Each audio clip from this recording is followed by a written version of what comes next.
ótimo, no meu relógio super suíço, já deu aí 15 horas, né? Então, olá, boa tarde a todos. Em nome da Swisscam, tenho um prazer de dar as boas-vindas a vocês que estão nos assistindo. Eu confesso que ontem, no meio da tarde, a equipe da Swisscam ficou um pouco em dúvida, será que damos continuidade ou não nesses feriados que vão pipocando de repente no nosso colo? E eu fico muito feliz de termos decidido sim continuar. Mais feliz ainda eu fico do nosso palestrante ter aceito continuar e de ter tantas pessoas aí nos assistindo. Mostra que tomamos a decisão certa. Como transformar crises em oportunidades? Esse é o tema de hoje. Uma curiosidade, a última palestra que a Swisscam teve de forma ainda, né, como era feito antigamente, presencial, foi com você, professor Dante, e com Alessandro Serafim. Olha só, lá já tinha o Covid, era algo um pouco longe, né? E agora as coisas mudaram completamente. E é sobre isso que a gente vai falar hoje um pouco.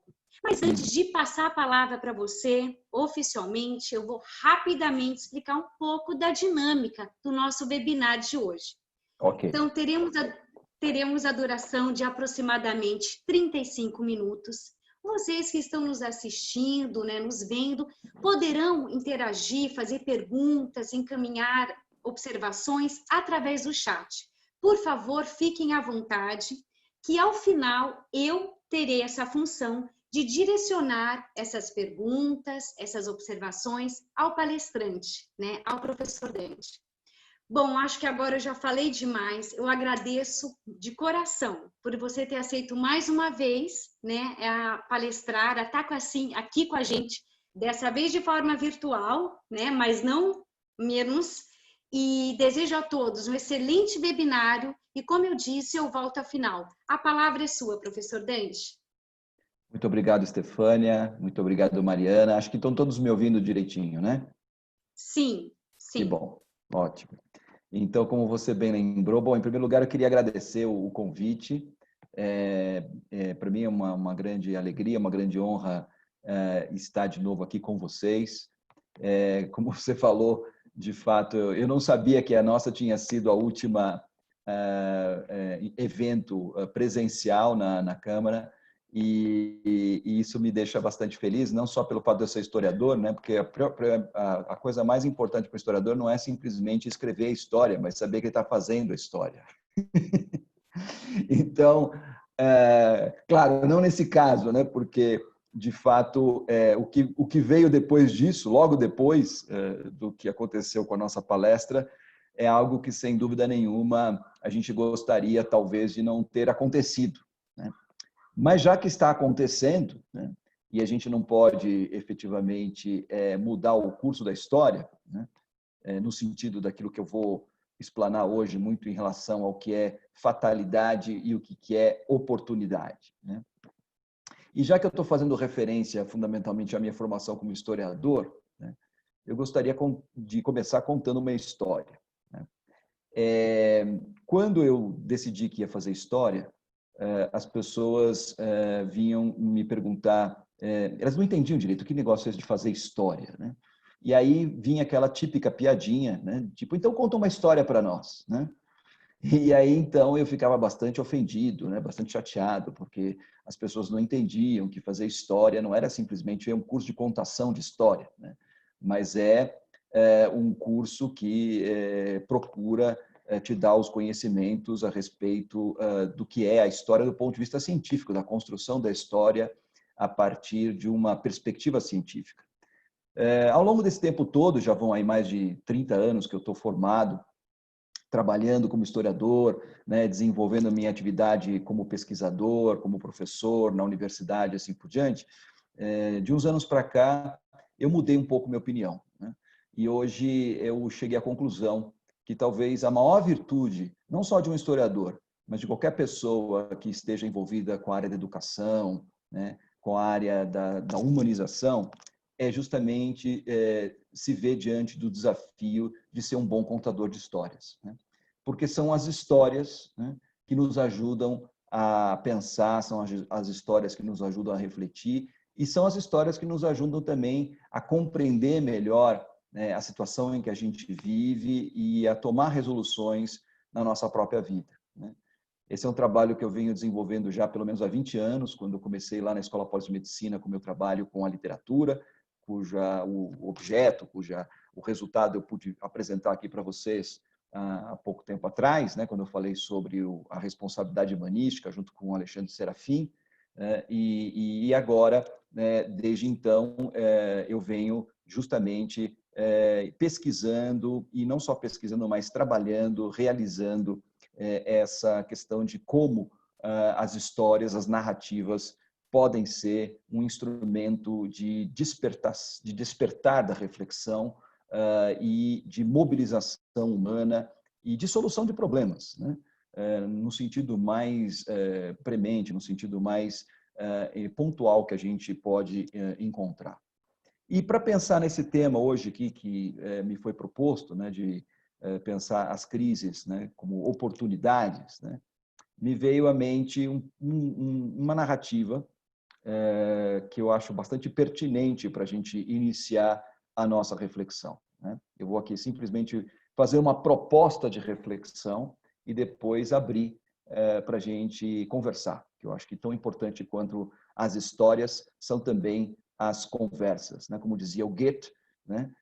Que não era suíço, era alemão, mas falava e escrevia em alemão. As conversas são justamente o tempero da vida. Uma vida sem conversa, uma vida sem diálogo, não é necessariamente uma vida, né?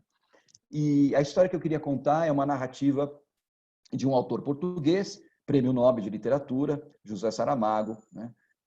Contemporâneo nosso, porque faleceu há não muito tempo, então a gente ainda teve a oportunidade de conhecê-lo em vida, né? E acompanhar todo o desenvolvimento da sua obra.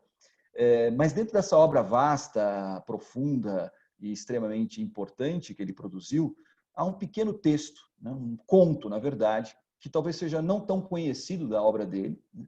Hoje em dia, até em função da pandemia, tem se falado muito, por exemplo, do ensaio sobre a cegueira, que tem um aspecto meio profético, né, em relação àquilo que a gente está vivendo hoje em dia.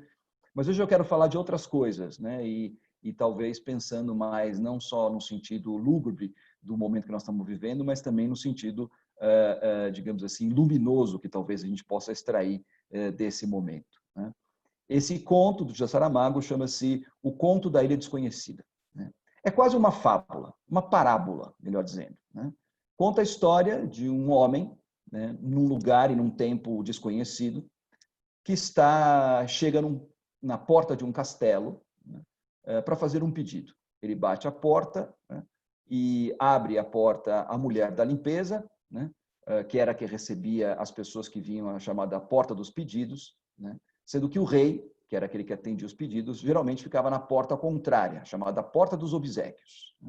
O rei ficava lá porque era lá que ele recebia os obséquios que ele esperava, enquanto que a porta dos pedidos era atendida geralmente pelas pessoas menos importantes, como costuma ser na vida real, né? E então, esse homem, que não tem nome, ele simplesmente se chama o homem que queria o barco. Ele queria um barco, mas ele sabia que se ele fosse pedir logo de cara na porta dos pedidos um barco, ele não seria atendido, porque é um período muito inusitado. Como assim alguém chega lá para pedir um barco? Normalmente as pessoas iam lá, batiam na porta e pediam títulos, pediam dinheiro, pediam empréstimo, pediam cargos e assim por diante. Nunca ninguém tinha chegado para pedir um barco. E como ele sabia que isso era muito louco, ele então pede para a pessoa que atende a porta dos pedidos que ele queria falar com o rei, ele queria a presença do rei. Aquilo era uma coisa inusitada. Nunca ninguém tinha pedido a presença do rei na porta dos pedidos, até porque o rei nunca saía da porta dos obséquios. Mas ele insiste, né? E ele diz que de lá não sairia enquanto não fosse atendido pelo rei, né? No primeiro momento, ninguém deu muita bola para aquilo. Fecharam a porta. Só que o problema é o seguinte: ele pegou um cobertorzinho e se deitou na soleira da porta, decidido a não sair de lá enquanto o rei não fosse vê-lo. Isso acabou gerando um problema de fluxo, né? Porque um problema logístico, porque a fila nas portas dos pedidos foi aumentando, e, obviamente, isso começou a criar um certo tumulto, né? Uma certa comoção social. Isso chegou aos ouvidos do rei, né? E aí o rei não teve outra alternativa senão atender aquele pedido para evitar uma rebelião, uma comoção social. O rei vai até a porta dos pedidos, bastante contrariado, obviamente, né? Um pouco indeciso, porque não sabia se deveria abrir de todo a porta ou apenas uma nesga, né? Como dizia o Saramago no seu português castiço, né? Para saber o que estava acontecendo. No fim, ele acaba achando que era melhor, ele como rei, pela impressão que fosse dar, que ele deveria abrir a porta como um todo. A porta foi aberta e aí, então, o rei pergunta, que queres? E o homem diz, um barco. Um barco? O rei já começou a pensar que estava diante de um louco. Né? Para que queres um barco? Para ir em busca da ilha desconhecida. O rei já falou, bom, eu estou aqui claramente diante de um celerado, de um louco. Né? Para que queres ir em busca de uma ilha desconhecida? Não sabes que todas as ilhas já são conhecidas? Que tudo já foi mapeado? Que tudo já está nos mapas? Ele falou assim, eu só sei que as ilhas conhecidas estão nos mapas. As ilhas desconhecidas não estão nos mapas, porque senão não seriam desconhecidas. O rei disse que, de fato, tem razão. É possível ainda que existam ilhas desconhecidas que não estão mapeadas. Né? E o rei fala assim, mas por que você quer ir em busca de uma ilha desconhecida? E aí vem a resposta que eu acho que é bastante eloquente aqui para a nossa reflexão. Porque eu quero saber o que eu serei quando lá estiver. E essa imagem, né, da gente sair em busca das ilhas desconhecidas, para a gente saber o que a gente vai ser quando lá estiver, né, me parece uma das metáforas mais fantásticas a respeito não só do autoconhecimento, mas da própria autorrealização. De fato, o que acontece é que, uma vez que ele acaba convencendo o rei, né, desse desejo, o rei acaba concedendo, né, o barco para ele. Ele escreve num cartãozinho de visitas, né, dei um barco a este homem. Né? Um barco que não seja nem muito grande, mas também nem muito pequeno, para que ele não acabe sofrendo um naufrágio logo de cara e eu fique com crise de consciência. Né? E o homem vai em busca desse barco e assim continua a história. Né? Eu recomendo depois para vocês, eu não vou contar o fim da história, porque efetivamente não quero fazer nenhum spoiler, e eu queria justamente despertar o apetite de vocês por essa história e por tudo aquilo que ela representa, e o convite que ela nos faz à reflexão. Mas aqui, o que eu queria destacar fundamentalmente é justamente essa imagem, né, de ir em busca de algo desconhecido, né, e saber por quê estamos em busca de algo desconhecido. Porque nós queremos saber o que seremos quando lá estivermos. Às vezes, né, somos nós mesmos que fazemos esse movimento, como é o caso desse personagem, desse protagonista dessa história do Saramago, o homem que queria o barco, o homem que queria conhecer a ilha desconhecida. Às vezes, né, essas ilhas desconhecidas vêm ao nosso encontro. Né? E podemos dizer que, em certa medida, o que nós estamos vivendo, né, não deixa de ser uma ilha desconhecida. Dizia Jean-Paul Sartre que todo homem é uma ilha. Né? Na verdade, eu poderia dizer que cada acontecimento que envolve a vida humana não deixa de ser uma ilha. Né? Nós vivemos sempre situações, no mais das vezes conhecidas, né? Porque a gente vive na rotina, a gente vai estabelecendo uma dinâmica de vida em que a gente, quase de forma inconsciente, vai tentando eliminar tudo aquilo que seja fonte de desconhecimento e de risco, né? Porque a gente acaba lidando melhor com as situações já conhecidas, com as situações já previsíveis. Né? E no mundo moderno, né, nós fomos criando ao longo do tempo toda uma série de parafernálias tecnológicas, racionais, assim por diante, que vão nos garantindo, ou nós imaginávamos que garantiria para nós, né, um mundo seguro, né, um mundo onde estivesse tudo mapeado, tudo já demarcado, tudo já conhecido, tudo já seguro. É muito interessante nesse conto, numa certa ocasião, em que esse homem, né, ao ganhar o barco, sai em busca de uma tripulação. Né? Ele vai arregimentar uma tripulação para poder pilotar o barco, para sair em busca da tal da ilha desconhecida. E ele usa esse argumento. Eu quero saber quem eu serei quando lá estiver. Vocês não querem saber quem vocês vão ser quando lá estiverem? Não. Ninguém estava interessado em acompanhar aquele homem naquela viagem em busca da ilha desconhecida.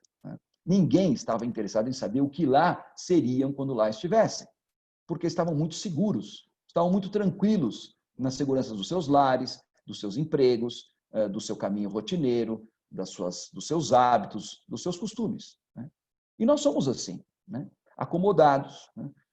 Não que isso tenha nada de mal, acho que não há problema nenhum a gente querer segurança, um certo comodismo, mas, por outro lado, é muito interessante observar é que não há crescimento, não há humanização, não há ampliação da dimensão humana do ser quando a gente se acomoda, quando a gente se fecha, quando a gente não se permite, quando a gente acredita que não há mais nada de novo a ver. É muito legal esse movimento de sair em busca das coisas desconhecidas. É um caminho de autoconhecimento, é um caminho de autorrealização. Às vezes, não é preciso nem fazer muita força, porque esse desconhecido vem ao nosso encontro. Aí, em última análise, a gente pode estar dentro de casa, a gente pode estar na segurança dos nossos trabalhos, na segurança da nossa sociedade, assim por diante, E aí, a ilha desconhecida, de certa forma, despenca em cima de nós, e não somos nós que vamos em direção a ela. Nesse caso, fundamentalmente, acho que o espírito que a gente deve desenvolver em relação a isso, quer dizer, é muito importante a gente estar com essa dinâmica de ir em busca do desconhecido. Isso nos prepara. Nos prepara porque quando o desconhecido vem até nós, a gente até acha interessante. Ora, se eu estava disposto a ir em busca do desconhecido e de repente é o desconhecido que vem em minha direção, no primeiro momento a gente estranha, porque é humano a gente imaginar que a gente quer um desconhecido à nossa medida, na medida dos nossos sonhos. A ilha desconhecida, obviamente, para esse homem no primeiro momento, era uma ilha paradisíaca, com coqueiros, uma praia de areia branca, um mar transparente ao estilo Caribe ou coisa parecida. E, de repente, a gente pode lidar com uma ilha que não tem nada a ver com isso. Mas, de qualquer forma, o desconhecido é sempre algo desafiador. É algo que nos tira do comodismo, é algo que nos tira da imobilidade e nos leva a perceber ou nos leva a nos ter que posicionar a respeito daquilo que a gente está encontrando. Eu acho que essa metáfora ela é bastante interessante. E quando eu estava lendo recentemente, eu estava preparando justamente um encontro de laboratório de leitura, quando eu me deparei com esse conto, e pensei, puxa vida, como esse conto é bastante pertinente para refletir sobre os tempos em que estamos vivendo. Toda experiência do desconhecido, portanto, é uma oportunidade. É uma oportunidade que revela para nós mesmos quem nós somos. E também uma oportunidade para revelar quem são os outros, ou seja, aqueles que estão conosco no mesmo barco. E vocês já devem ter notado que essa metáfora, ou essa imagem de estarmos todos no mesmo barco, é bastante recorrente nos últimos tempos. De fato, logo quando começou essa pandemia, e até pouco tempo atrás, agora as coisas no mundo já estão, se bem que a gente não sabe, quer dizer, quando todo mundo achando que está saindo, na verdade parece que está entrando, quando a gente está achando que voltou ao porto seguro, de repente a gente chega à conclusão de que aquele porto que a gente imaginava que era seguro não é mais o porto que nós imaginávamos antes, isso faz com que a gente esteja que estar o tempo inteiro disposto a enfrentar esse desconhecido. Ou seja, talvez aqueles portos que nós deixamos há um pouco mais de 40 dias atrás, nós nunca mais encontremos. Diante disso, o que fazer? Duas alternativas. Desesperar e mergulhar no desespero, na depressão, na agonia, na angústia, ou se adaptar. E mais do que se adaptar, compreender ou procurar interpretar esse novo momento que a gente está vivendo como uma possibilidade de autoconhecimento, de conhecimento dos outros, de conhecimento do mundo, de conhecimento da sociedade, e, portanto, de autorrealização. Dentro desse contexto todo, é muito interessante, porque há um outro conto que eu gosto muito, de uma autora dinamarquesa, chamada Karen Blixen. Ela é mais conhecida pelo um livro famoso que ela escreveu, chamado Out of Africa, que inclusive virou filme na década de 80, com a Meryl Streep e o Robert Redford, né? Mas ela tem um livro de contos que foi publicado aqui no Brasil pela editora Cossack Naif, que chama-se Anedotas do Destino, né? Todos os contos, na verdade, eles têm um elan, eles têm um fio condutor, que é justamente essa ideia da anedota do destino, né? Como a gente, às vezes, está caminhando numa direção, a gente está tocando a nossa vida e, de repente, o destino nos passa uma rasteira, o destino nos faz uma surpresa, o destino, de repente, nos leva para uma direção totalmente inesperada, né? E nesse conto também, nesse livro de contos, há um conto especificamente que chama-se A Tempestade, que, na verdade, é uma paródia, um diálogo com outro texto clássico muito mais famoso, que é do Shakespeare, que chama The Tempest, A Tempestade, que foi a última peça que Shakespeare escreveu antes de morrer, onde um capitão de um barco, depois de um naufrágio, depois de ter passado pelo mar tenebroso, né, que é outra metáfora bastante pertinente para esses momentos que a gente está vivendo, né, de mares tenebrosos, onde, inevitavelmente, por mais que você trace a rota, por mais que você se prepare, por mais que você seja experiente e assim por diante, você não pode evitar todas as tempestades, né? E a hora que ela chega, não tem jeito, né? Por mais preparado que você esteja, é sempre o inesperado, né? E aí é que a gente se prova. Esse capitão, né, nesse conto da Karen Blixen, A Tempestade, ele traz uma reflexão que eu acho também é bastante pertinente para esses tempos que nós estamos vivendo, né? Depois de tudo ter passado, depois em que a tempestade já fez o seu estrago, né, e já revelou a medida da alma dos homens, né, porque são nas situações difíceis, são nas situações de urgência, são nas situações de premência em que os homens se revelam, né, na sua virtude e no seu vício, nos seus pontos positivos e nos seus pontos negativos, né?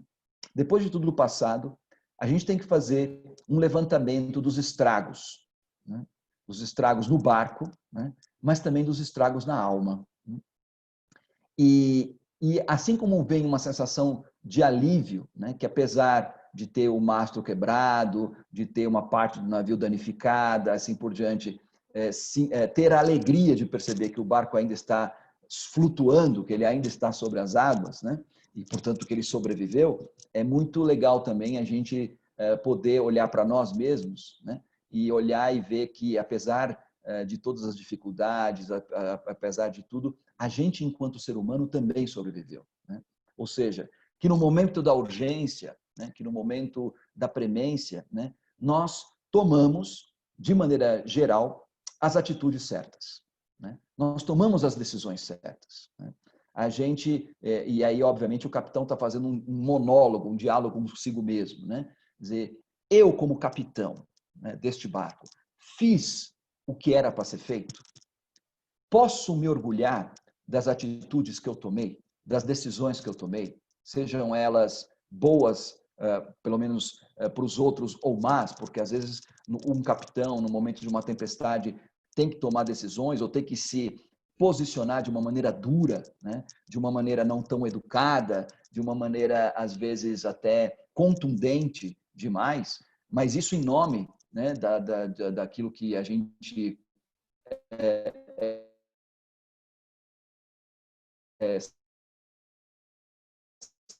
salva em pessoas, em primeiro lugar, e depois, né? Então é interessante essa reflexão que o capitão que eu fiz. Eu acho que fazer essa reflexão né, no momento em que nós estamos entrando ou iniciando tá travando. Será que se eu... Tá travando muito, Estefânia? Não estou te ouvindo, você está com... Eu tô tão envolvida na sua história que eu acabei esquecendo. Não, eu estava te ouvindo. Agora voltou super normal, professor Dante. Acho que agora tá bom de novo. Tava travando. Você tá... Tá, Agora voltou a travar um tá bom. pouquinho. Vamos ver se a gente consegue. Vamos ver. De repente Tá, eu tiro minha câmera. tá bom. Vamos ver Se se é por melhor. acaso, se por acaso...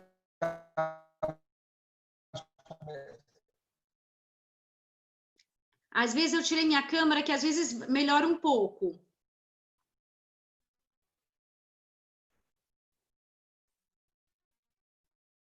É, agora travou. Já tá, eu já estou terminando aqui, né? Mas só para completar, então, a reflexão que eu queria deixar é um pouco já trazendo alguns elementos aí para nossa reflexão, no sentido de pensar o seguinte, né? Quer dizer, tentar antecipar essa reflexão que esse personagem do conto da Karen Blixen faz, né? Quer dizer, essa ideia da gente começar a fazer um balanço sobre o nosso desempenho, a nossa atitude diante da tempestade, né?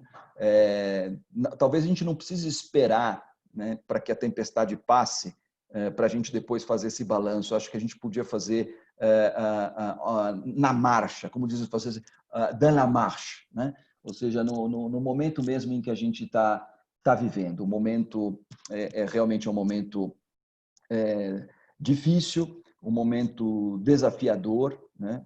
É um momento que nos coloca diante de situações inéditas, inusitadas, né? E é muito importante a gente fazer uma reflexão contínua, né? Não deixar para depois, né? Fazer uma reflexão no momento mesmo em que a gente esteja vivendo isso, né? E dentro desse contexto, né, que eu chamaria, parodiando aí a imagem do José Saramago, né, de a gente estar vivendo todo dia, né, a todo momento, essa experiência dessa ilha desconhecida, que acho que essa pandemia e esse isolamento social tem nos trazido, né, não deixa de ser oportuno e extremamente importante a gente estar o tempo inteiro se perguntando o que essa situação nova, inusitada, tem revelado para mim mesmo, de mim mesmo, né? O que eu estou sendo vivendo isso, né? Seja do ponto de vista geral, global, né? Em relação a tudo que vai acontecendo, né? Seja do ponto de vista profissional, né? Como é que eu tenho me posicionado, como é que eu tenho me colocado e o que essa situação nova, por exemplo, de home office forçado, tem revelado a respeito de mim, e principalmente pensando no ponto de vista da liderança, né? E por isso que eu usei a imagem do capitão do barco na tempestade, né? Pensa a respeito dos seus marinheiros também, né? O que essa situação tem revelado a respeito da minha equipe, a respeito das pessoas que eu lidero, a respeito das pessoas que estão comigo nesse mesmo barco, né? E aplicar essa mesma, não ficar só, obviamente, do ponto de vista profissional, porque eu acho que o que a gente está vivendo é um desafio que transcende a questão estritamente profissional. É uma grande oportunidade também para a gente refletir sobre dimensões mais existenciais da nossa vida, né? Estamos todos em casa, muitos de nós estamos aí com os filhos, com toda a família, né? É um momento também de se posicionar diante de situações que talvez no cotidiano anterior à pandemia era uma coisa que praticamente não existia, essa dinâmica de vida que a gente vinha levando, né, que forçosamente nos tira muito de casa, do contato com a família, do contato com os nossos parentes e assim por diante, e de repente a gente está forçosamente se relacionando com ele todos os dias e todas as horas, né? Então, assim, o que eu tenho descobrido? O que isso tem me revelado, né? Quem eu sou estando aqui, né? Porque acho que há uma situação, há uma sensação de estranhamento. Acho que todos nós estamos vivendo situações estranhas, situações novas, e sem dúvida nenhuma, elas estão nos revelando muito a respeito de nós mesmos, a respeito dos outros e a respeito das nossas relações de uns para com os outros. seja com aqueles que estão próximos de nós, né, no mesmo teto, vivendo, dividindo o mesmo computador, dividindo os mesmos espaços, né, sejam aqueles que estão distantes também, né, e que a gente, de alguma maneira, se preocupa, se tenta se estar presente de alguma maneira, ainda que isso não possa ser feito de maneira presencial, né, física, mas pode ser também de forma remota. Então, assim, vamos procurar, né, dentro desse momento de crise, né, desse momento de tempestade, aproveitar esse momento, que não é bom, né, e a gente espera que passe logo, né, sem dúvida nenhuma. Ninguém gosta de estar no meio de uma tempestade, né, principalmente quando balança muito o barco, quando quebra as coisas, né, sem dúvida nenhuma, não é uma coisa boa, confortável, agradável estar numa tempestade. No entanto, né, temos que olhar também o quanto que essa tempestade, né, nos tem a revelar. Vamos pensar que a tempestade não deixa de ser sempre uma ilha desconhecida, né? Uma situação nova, inusitada, desconhecida, que nos está dando a oportunidade de revelar o que nós somos, né? O que nós somos quando lá estivermos. Bom, já estamos, né? Já estamos vivendo, já estamos na ilha desconhecida, já estamos no meio da tempestade. Então, assim, a todo dia nós podemos fazer essa reflexão, esse exame de consciência, esse exame de atitude, né? E quando tudo isso passar, né, sem dúvida nenhuma, nós vamos sair outros, né? Se a gente, inclusive, aproveitar essa oportunidade para amadurecer na reflexão, né, nós certamente vamos estar mais fortes, vamos estar mais preparados, vamos estar mais maduros para enfrentar o que virá depois, né? Então, esse que é efetivamente aí o convite dessa reflexão que eu coloco hoje para vocês, né? E depois, obviamente, da gente abrir aqui para conversar, que eu acho que é mais estimulante ainda e mais interessante do que simplesmente a gente ficar falando. Então, a minha proposta de hoje aqui com vocês para falar de crises e oportunidades, né, trazendo aquilo que me é familiar, aquilo que é mais próximo, que é a ideia da literatura, né? E nesse sentido aqui vai além dessa provocação, que depois eu quero ver como é que a gente conversa sobre isso, além dessa provocação, vai aqui algumas dicas, né? Porque, veja, como eu falava assim, acho que as situações inusitadas e as crises, né, sozinho, né, não leva necessariamente ao amadurecimento, ao crescimento, né? A dor, o sofrimento, a gente ouve falar muito, mas que a gente cresce na dor, a gente cresce no sofrimento.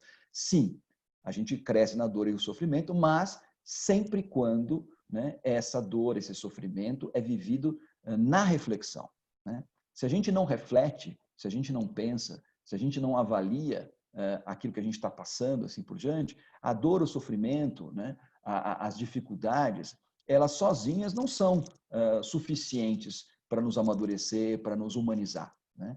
A gente precisa, fundamentalmente, contar com esse conteúdo essencialmente humano, né, que infelizmente hoje em dia está tão pouco na moda, né, mas que é tão importante e fundamental, porque sem eles a gente perde a humanidade, perde a alma, né, que é justamente a nossa capacidade de pensar, de refletir, de analisar, de examinar a nós, né, os outros, as situações, né, a sociedade, a cultura e assim por diante, e você pode, a partir desse momento, né, se transformar, né? Então, esse aí a proposta que eu queria trazer um pouco para vocês hoje, né?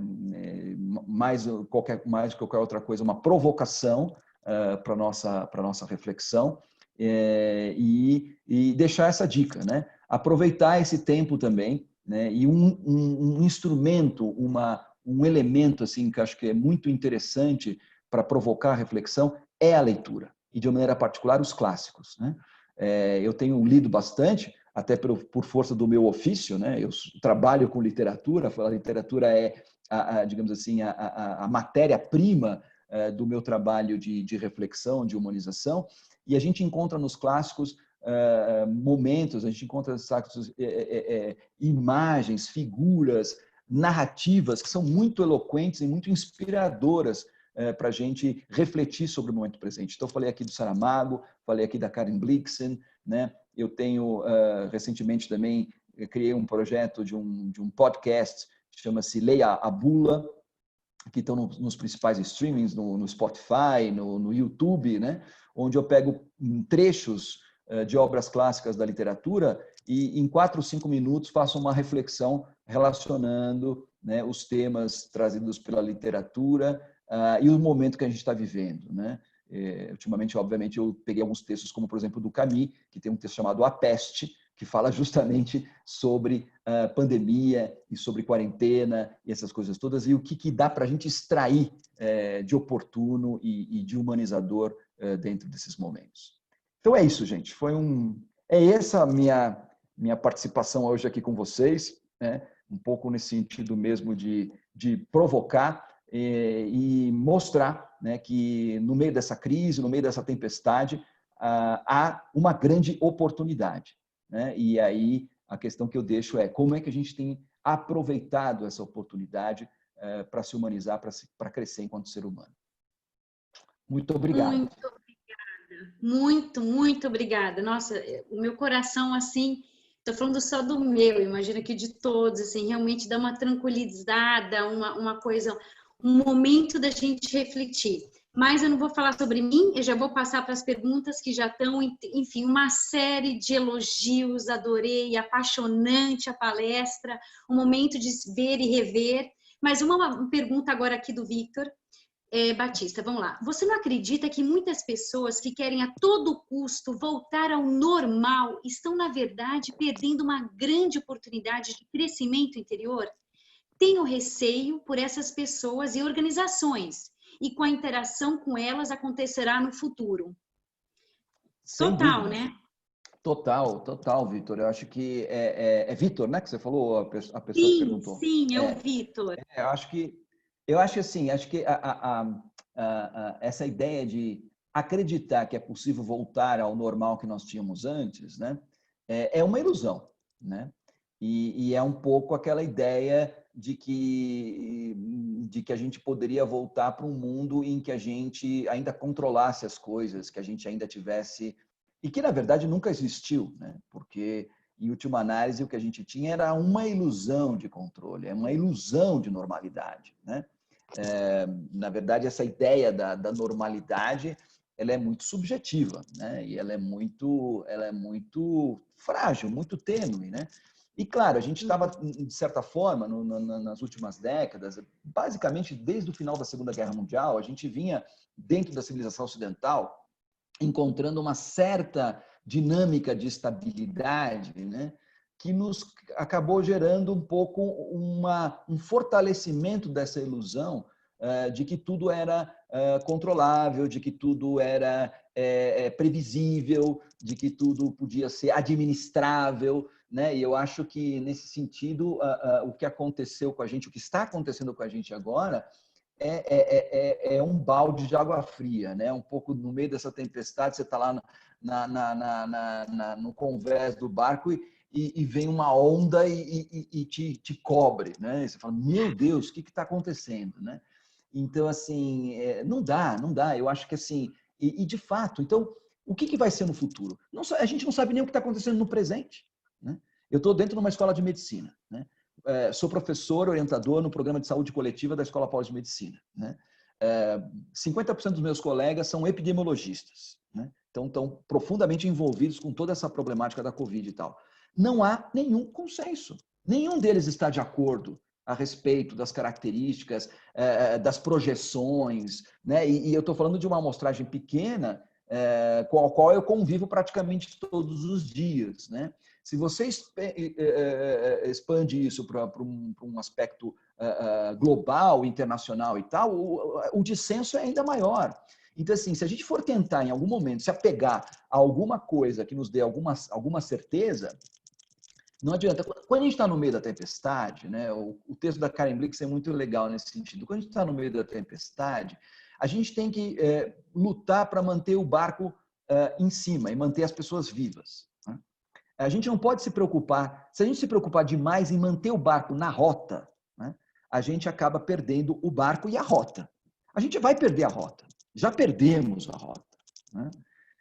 Mas agora é o momento de manter o barco em cima da água, né?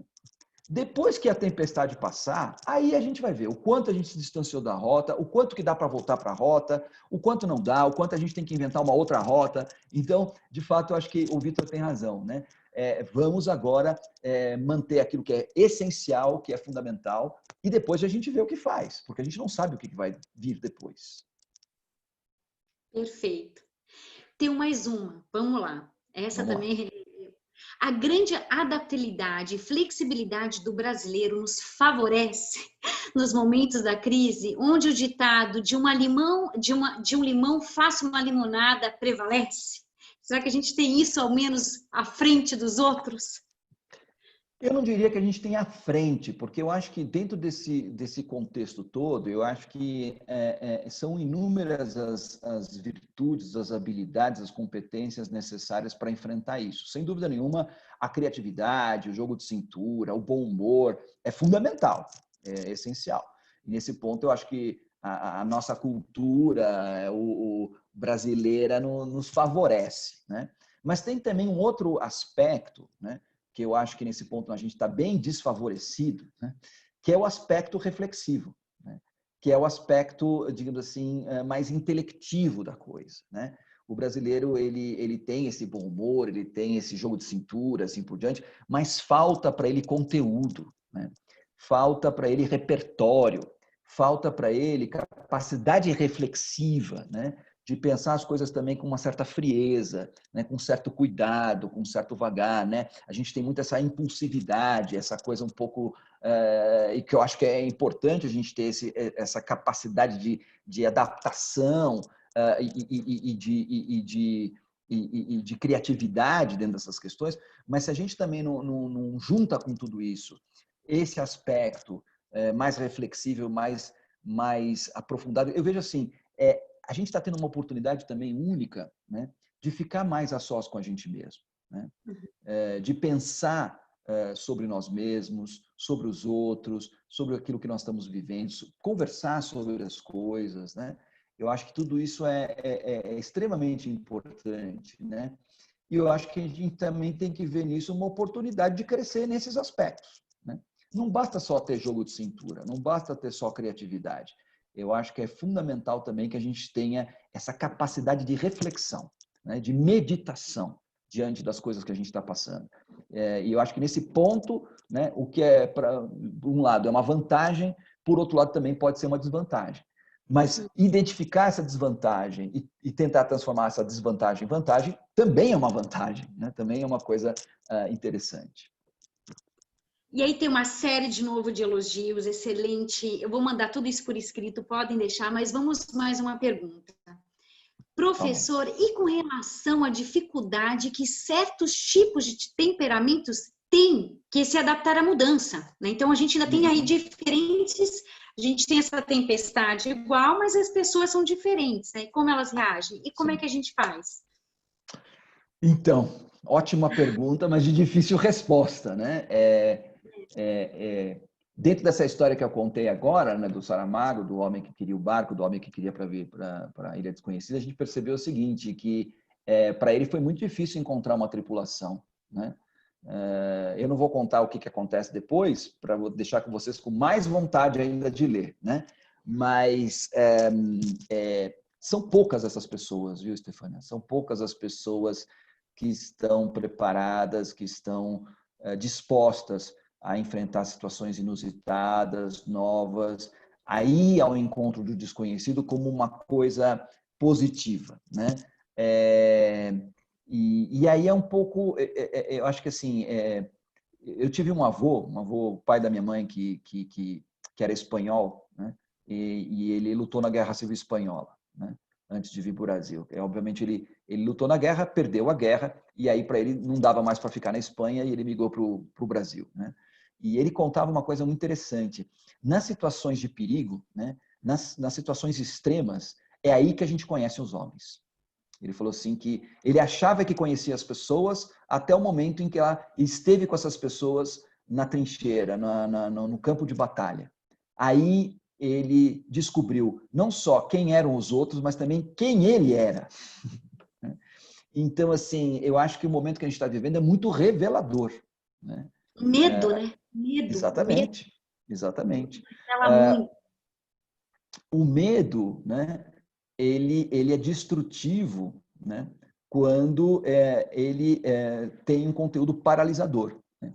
Mas o medo pode ser construtivo, né, quando você decide enfrentá-lo, né? Enfrentá-lo. E enfrentar o medo não é fácil, né? Talvez seja a coisa mais difícil da vida, né? E nesse sentido a gente está tendo uma grande oportunidade de testar a nossa capacidade, não só de resiliência, né, mas a nossa capacidade de interação, né, de reação frente à situação que a gente está vivendo. E aí é uma coisa interessante, essa pergunta que foi colocada assim, que assim, olha só como nós estamos despreparados para isso, né? E aí está muito ligado, fundamentalmente, Stefania, com a educação. Nós somos educados para viver num mundo onde tudo vem de mão beijada, né? Onde tudo já está definido, determinado. Nós não fomos educados para lidar com o adverso, com o desafiador, com o desconhecido, né? E de repente a gente tem agora que nos reeducarmos. Alguns vão conseguir, alguns estão conseguindo, outros não, né? Num naufrágio, numa tempestade, alguns se salvam, outros não. Sendo bem realista, é isso que está acontecendo. É isso que está acontecendo. Acho que, infelizmente, a gente tem uma quantidade enorme de pessoas mais vulneráveis, né? E eu não estou falando só da vulnerabilidade social, que essa é indiscutível e poderia ser evitada, mas emocional mesmo, psicológica, né? Existencial, né? E é nesse sentido que a gente precisa se fortalecer, né? E eu já tinha apresentado aqui na primeira vez que eu vim aqui na Câmara, né? Falando um pouco da literatura, a literatura como remédio, e agora eu estou falando muito da literatura como vacina, né? A literatura ela nos fortalece existencialmente, né? Para enfrentar situações como essa. Situações, inclusive, como essa, que vão prevalecer durante um bom tempo. Vão prevalecer durante um bom tempo. Então, é preciso que a gente esteja preparado para enfrentar algo que não vai passar. A gente está querendo que passe rápido. Todo mundo está querendo que passe rápido, mas parece que a tempestade, né, o céu ainda lá para frente continua bastante carregado. Vai. É isso mesmo. Nossa, tem uma série ainda, a gente já passou do tempo, eu vou realmente encurtar o máximo, eu poderia escutar a tarde inteira, eu acho que eu não sou a única, aliás, todos que estão nos ouvindo, mas a gente tenta aí colocar um tempo. Essa pergunta do Davi, o que será do futuro com hoje incerto? Assim, nossa, Davi, o que será do futuro? Enfim, você quer comentar alguma coisa, professor? Enfim. Olha, eu posso me defender dessa pergunta dizendo que eu sou historiador, que estudo o passado e não o futuro. Mas, não, eu acho que seja historiador, seja até futurólogo, seja qualquer pessoa, é muito difícil a gente dizer o que vai acontecer. A gente está, volto a insistir, está muito difícil da gente saber o que está acontecendo agora, no presente, né? Eu dizia, né? Quer dizer, a gente tinha a gente imaginava que tinha um certo controle do presente, né? Que na verdade não passava de uma ilusão.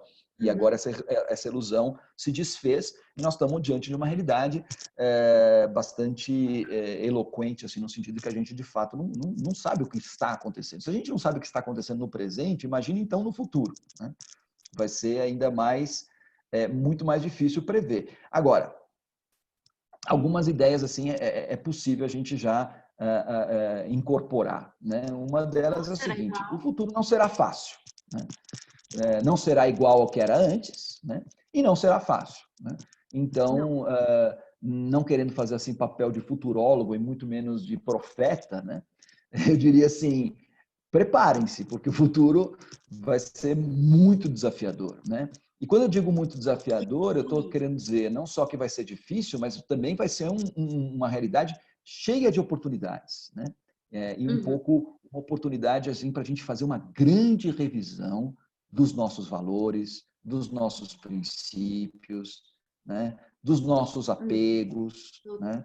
das nossas ideias prontas, acabadas, das nossas seguranças, né?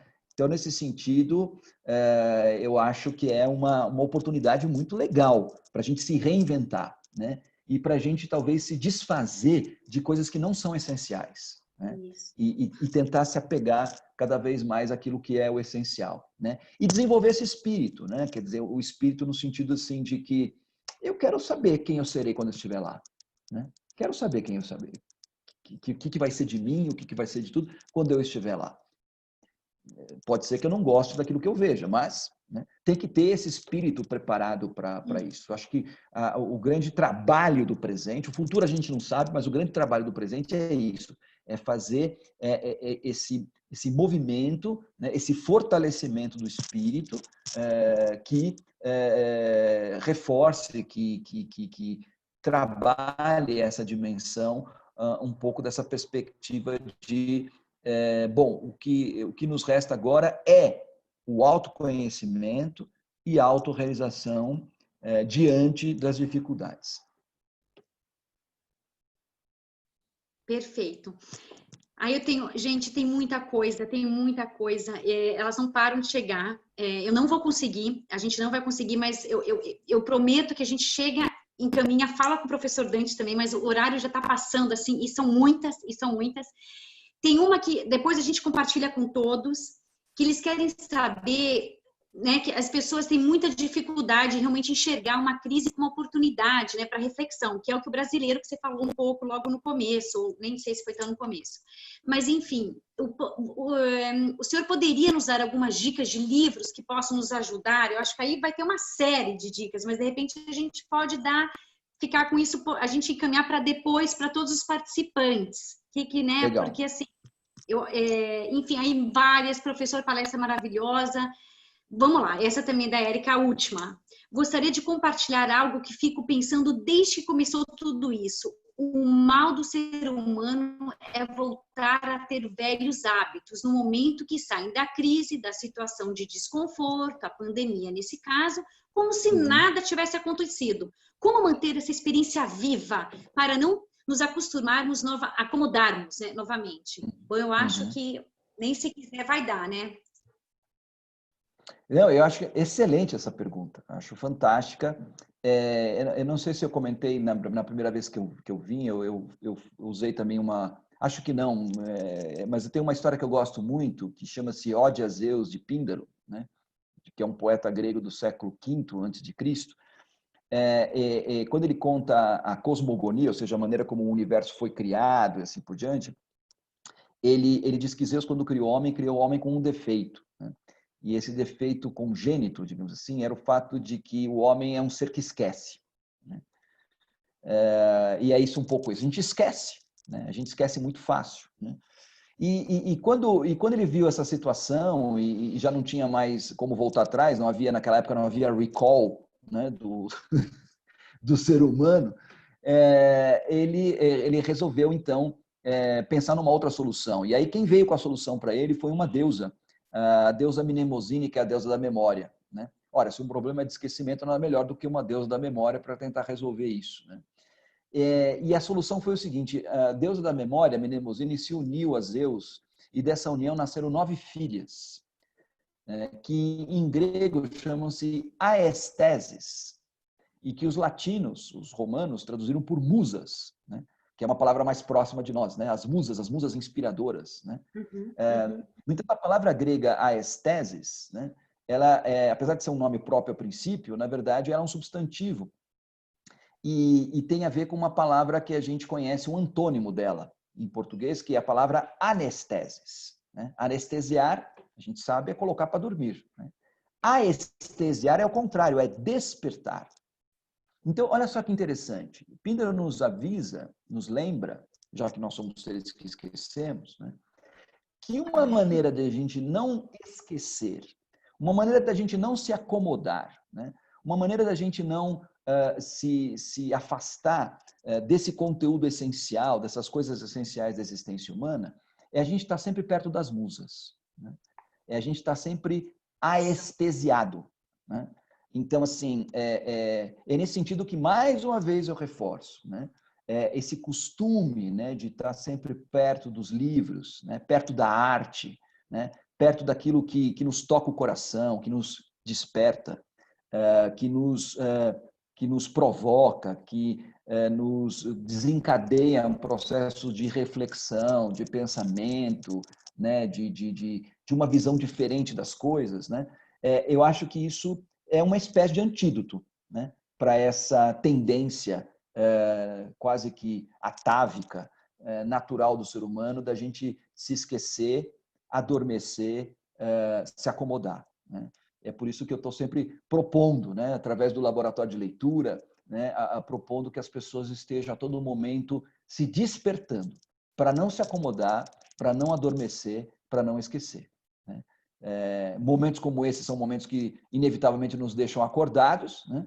Mas daqui a pouco isso passa e a gente dorme de novo. Bom, eu tenho que finalizar. Ela tá com. A gente não é a última vez, não foi a primeira, nem será a última vez. A Câmara Swisscam está sempre de braços abertos para receber. Foi assim um prazer enorme. Fez um bem no coração, na alma, nos dias de hoje. Eu só tenho que agradecer realmente. Enfim, desejar a todos um excelente feriado. Eu acho que todo mundo vai sair com uma tarde assim melhor, mais leve, porque a gente tem que aprender e a gente está aqui não é por acaso, né? A gente passa por isso. Professor, mais uma vez, muito obrigada. Amanhã a gente continua também com o webinário. Amanhã a gente vai falar um pouco sobre economia, o que esperar do pós-Covid, uma coisa um pouco, né, mais realista, mais dura, mas vamos lá. Muito obrigada, agradeço a todos que nos assistiram e desejo uma excelente tarde. Obrigada mesmo, muito. Quero agradecer mais uma vez a você, Estefânia, Mariana, todo o pessoal da Swisscam, sempre muito simpáticos. É uma delícia estar aqui com vocês. Foi um grande prazer estar aqui com vocês.